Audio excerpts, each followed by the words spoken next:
सुप्रभात प्यारे बच्चों। कक्षा +1 का ज्योग्राफी का जो सेकंड पोर्शन है बुक का, उसका हमारा थर्ड लेसन है अपुआ तंत्र। नदियाँ, झरने, झीलें, इनके बारे में आज हम इस अध्याय में चर्चा करेंगे। इससे पिछला अध्याय कुछ कन्फ्यूजन में था कि सिलेबस से हट गया है या रहता है, उसको भी हमने किया है। बाद में जब रिवीजन होगा, जब देख लिया जाएगा कि उस सिलेबस से जैसे 30% सिलेबस अभी शॉर्ट हुआ, उसमें हो सकता है कि 90% हो हट गया हो, लेकिन फिर भी हमने जानकारी के अकॉर्डिंग उसको पढ़ा। अच्छी बात है, क्योंकि उसमें पर्वत श्रृंखलाओं के बारे में हमने पढ़ा था। आज हम अपुआ तंत्र के बारे में पढ़ेंगे, ज्योग्राफी का +1 का। आपने वर्षा ऋतु में बहती नदियाँ, नाले, वाहिकाएँ देखी होंगी जो अतिरिक्त जल बहाकर ले जाती है। अगर ये वाहिकाएँ न होती तो बड़े पैमाने पर बाढ़ आ जाती। बिल्कुल सही बात है, क्योंकि बहुत सारा पानी वर्षा का इन नदियों से, इन झरनों से, इन पानी के जो भी स्रोत हैं, इनसे बहकर चला जाता है। वाहिकाएँ अवरुद्ध या अस्पष्ट है, वहाँ बाढ़ का आना एक सामान्य परिघटना है। निश्चित वाहिकाओं के माध्यम से हो रहे जल प्रवाह को अपुआ कहते हैं। इन वाहिकाओं को जाल को अपुआ तंत्र कहा जाता है। किसी एक क्षेत्र का अपुआ तंत्र वहाँ के भूवैज्ञानिक समयावधि, चट्टानों की प्रकृति और संरचना, स्थलाकृति, ढाल, बहते जल की मात्रा के बहाव की अवधि का परिणाम है। क्या आपके शहर या गांव के पास कोई नदी है? बिल्कुल, ये सारे के सारे शहर या गांव नदियों के किनारे बसे हुए हैं। जितने भी पुराने शहर हैं, चाहे वो दिल्ली हो, चाहे आगरा हो, या कोई काशी, वाराणसी, कोई भी। क्या अपने शहर या गांव के पास कोई नदी है? क्या आप कभी यहाँ नौकायान करने अथवा नहाने के लिए गए हैं?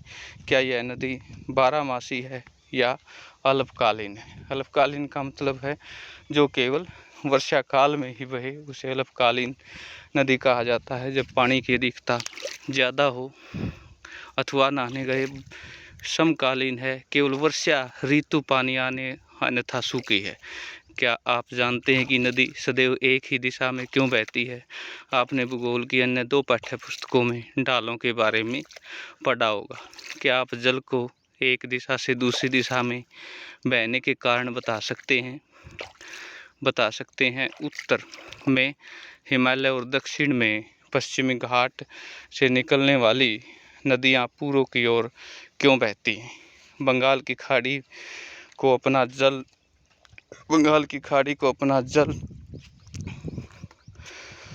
विसर्जित क्यों करती है? यह नदी विशिष्ट क्षेत्र में अपना जल बहाकर लाती हैं, जिसे जल ग्रहण क्षेत्र कहा जाता है। एक नदी एवं उसकी सहायक नदियों द्वारा अप्रवाहित, यहाँ पर कुछ अप्रवाहित चीज़ें दिखाई गई हैं, जिनके बारे में हम चर्चा करें, ध्यानपूर्वक देखें तो क्या क्या चीज़ें हैं। ये मुख्य अपुआ प्रतिरूप, जो अपुआ प्रतिरूप पेड़ की शाखाओं के अनुरूप हो, उसे वर्षा काल प्रतिरूप कहा जाता है। उसे उत्तरी मैदान की नदियाँ, जब नदियाँ किसी पर्वत से निकलकर सभी दिशाओं में बहती हैं तो उसे अप्रिय प्रतिरूप कहा जाता है। अमरकंटक पर्वत श्रृंखला से निकलने वाली नदियों को अपुआ प्रतिरूप अच्छे उदाहरण हैं। जब मुख्य नदियाँ एक दूसरे समांतर बहती हो, सहायक नदियाँ उसके समकोण पर मिलती हों, ऐसे प्रतिरूप को जालीनुमा अपुआ प्रतिरूप कहते हैं। जब सभी दिशाओं में नदियां बहकर किसी झील या गर्त से विसर्जित होती है तो ऐसे अपुआ प्रतिरूप को भी केंद्रीय प्रतिरूप कहते हैं। यहाँ पर हमारे सामने जो मैप है, इसमें मुख्य रूप से जो नदियां हैं उनको दिखाया गया है कि किस प्रकार से जो नदियां हैं कि सबसे ऊपर उत्तरी भारत की सिंधु नदी, रावी, चिनाब, झेलम, गंगा, यमुना, और सभी नदियों को मैप के लोकेशन के हिसाब से देखिए और उनको सर्च करने की कोशिश कीजिए। ये सारे के सारे जो टॉपिक हैं हम 9वीं कक्षा में भी पढ़ चुके हैं। क्षेत्र और अपुआ द्रोणी कहते हैं। एक अपुआ द्रोणी दूसरे से अलग करने वाली सीमा को जल विभाजक या जल संभर कहते हैं। प्रश्न बनता है कि जल विभाजक या जल संभर किसे कहते हैं? बड़ी नदियों में जल ग्रहण क्षेत्र को नदी द्रोणी, जबकि छोटी नदियों व नालों के अप्रवाहित क्षेत्र को जल संभर कहा जाता है। नदी द्रोणी का आकार बड़ा होता है, जबकि जल संभर का आकार छोटा होता है। नदी द्रोणी एवं जल संभर एकता के परिचायक हैं। इनमें एक भाग से परिवर्तन व प्रभाव अन्य भागों के पूर्ण क्षेत्र में देखा जा सकता है, इसलिए इसे सूक्ष्म, मध्यम, वृत्त नियोजन इकाइयों के क्षेत्रों के रूप में लिया जा सकता है। भारतीय उपतंत्र के विभिन्न आधारों पर वर्गीकृत किया जा सकता है। समुद्र के जल विसर्जन के आधार पर दो समूह में बांटा जा सकता है: अरब सागर का उपतंत्र, बंगाल की खाड़ी का उपतंत्र।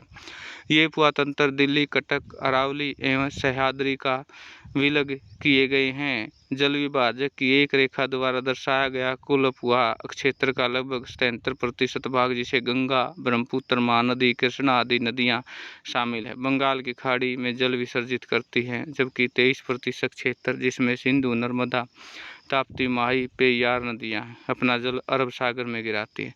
जल संभर क्षेत्र का आकार के आधार पर भारतीय उपवा द्रोणियों के 3 भागों में बांटा गया है। प्रमुख द्रोणी, जिनका उपवा क्षेत्र 20,000 वर्ग किलोमीटर से अधिक है, इसे 14 नदी द्रोणी शामिल है, जैसे गंगा, ब्रह्मपुत्र, कृष्णा, ताप्ती, नर्मदा, माही, पेरियार, साबरमती, बराक। मध्यम नदी द्रोणी, जिसका उपवा क्षेत्र 2,000 से 20,000 वर्ग किलोमीटर, इसे 44 नदी द्रोणियाँ जैसे कालिंदी, पेरियार, मेघना आदि। लघु नदी द्रोणी, जिसका उपवा क्षेत्र 2,000 वर्ग किलोमीटर से कम है, इसे न्यून वर्षा क्षेत्रों में बहने वाली बहुत सी नदियाँ शामिल हैं। यहाँ पर नदियों के उद्गम स्रोत हिमालय पर्वत है। वे अपना जल बंगाल की खाड़ी या अरब सागर में विसर्जित करते हैं। उत्तर भारत में इन नदियों की पहचान कीजिए। प्रायद्वीपीय पठार की बड़ी नदियाँ, उद्गम स्थल पश्चिमी घाट, ये नदियाँ बंगाल की खाड़ी के जल विसर्जन।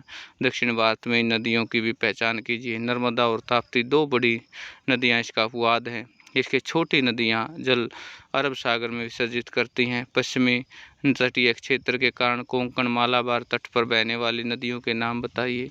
उद्गम प्रकार, प्रकृति विशेषताओं के आधार पर भारतीय उपतंत्र में हिमालयी उपतंत्र, प्रायद्वीपीय उपतंत्र विभाजित किया जाता है। यद्यपि इस विभाजन की योजना चंबल, बेतवा, सोन आदि की नदियों में वर्गीकृत समस्या उत्पन्न होती है, क्योंकि उत्पत्ति आयु में से हिमालय से निकलने वाली नदियों से पुरानी, फिर भी यह उपतंत्र वर्गीकृत और सर्वाधिक मान्य आधार है। इस पुस्तक में इसी के अनुसरण में किया जा रहा है।